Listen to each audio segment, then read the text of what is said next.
Okay, Dr. Bob, tell me, what's the effect of SIDS on births in the USA? First of all, SIDS, sudden infant death syndrome, is somewhat of a misnomer. The word syndrome means group of symptoms, and basically what it is just sudden infant death. There are no symptoms. One of our problems is that it's a predominant problem within the United States. Because of its extent, over 5,000 reported deaths come every year from this phenomenon. A baby dies normally in their sleep before their first birthday. Inevitably, it had started where the baby would be found lying on their stomach and had stopped breathing. And because of this, there were no outside signs and no previous symptoms, and it was listed then as idiopathic. Idiopathic in the medical nomenclature means unknown cause. So that's how the label became evident. We have found in our research, and this research has been going on for over 50 years. I have been in private practice as a general practitioner, a chiropractic physician, for 47 years in the same community, handled thousands of children, thousands of families. Never once did we have a sudden infant death. I also lectured for 10 different colleges internationally, and over all those years, doing research with other doctors in the field, have never found a sudden infant death with children who had received any chiropractic care.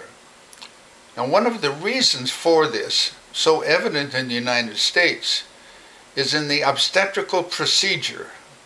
So all of the young mothers, if they have a baby born in a hospital, the obstetrician must follow a specific protocol. That protocol requires the baby's head to be turned 180 degrees. When God designed the birth process, and by the way, a child isn't delivered, a pizza is delivered, a child is born. When that child is born, they're born face down. And there's a reason for that. But the obstetrical procedure requires the doctor to take the head and turn the head 180 degrees while the baby is still in the birth canal. This would be like turning a dog's tail to get the dog to turn onto its back. So obviously the force and pressure exerted against the neck is extreme. Both medical and chiropractic research, and I put that into my book, SIDS, explains exactly what happens to those vertebrae in the neck when a baby's head is forced in one direction.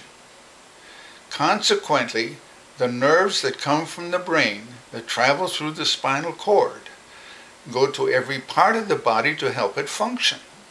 The nerves that come out between the third cervical and the fourth cervical go to the diaphragm. Now, if your baby continually holds their head to one side when they are laying against your chest, or every time they're put on their stomach, turn their head the same way, and they were delivered, if you wish to use that word, in a hospital setting, you already have a predisposition to sudden infant death. This is why it is predictable. This is why young parents can look at their children and see if they continually hold their head to one side, that those vertebrae are already displaced. And yes, if they're lying on their stomach sleeping, the pressure on that nerve will increase because that's the way they turn their head. And it'll only be a matter of time when inflammation may set in. It's not automatic, but may set in, and all of a sudden you have a cessation of impulses to the diaphragm. The diaphragm simply stops and the child does not breathe. The obstetricians and the pediatricians over the years have noted that the child dies on their stomach, so they have indicated always make sure your child sleeps on their back. Well, that is not a practical approach because the skull is soft and it won't be too long and you'll have a flat surface on the back of the skull. The pediatricians noticed that and in turn suggested that the child wear a football-type helmet for the first year in bed. For all you young parents, you know that's not a very practical approach. And the latest indication from the pediatric profession is to put a pacifier in their mouth for the first year, which will also have an effect on the formation of their teeth. If in turn you see that the child's head is continually turning in one direction, you know that this is an indication that SIDS is possible.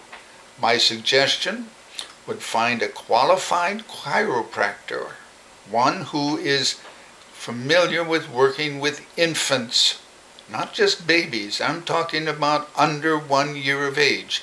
It's very simple, and it wouldn't take more than 1 or 2 treatments to fix this problem, because the vertebrae in a baby's spine are so small and so tiny and are held together by ligaments, it takes very little pressure to move them back where they're supposed to be.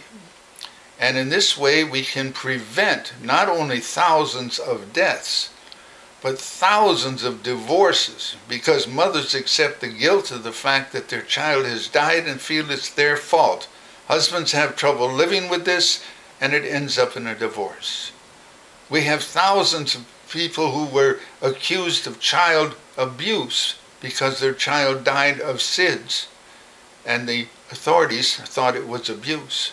And we have, unfortunately, parents who are free from being in jail, though they did suffocate their children.